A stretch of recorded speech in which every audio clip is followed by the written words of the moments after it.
क्या था तो ज़्यादा ही खराब हो गया।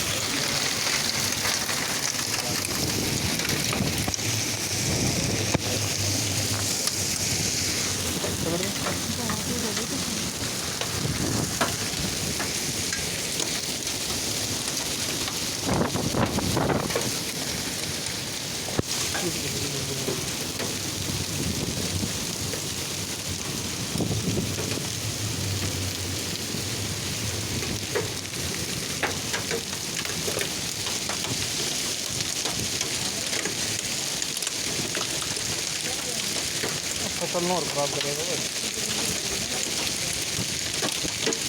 ऐसे में तो बंदा तो नहीं है बाइक पे ही। बाइक का ऐसे ही है।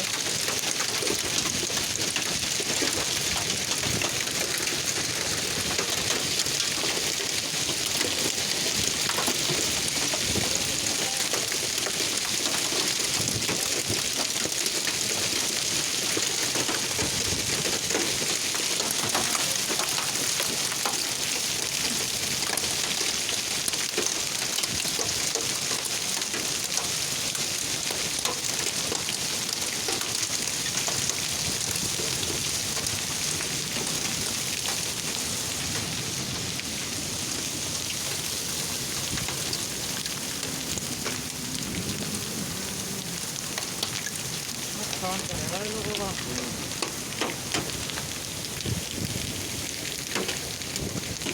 ये कार का मेरे को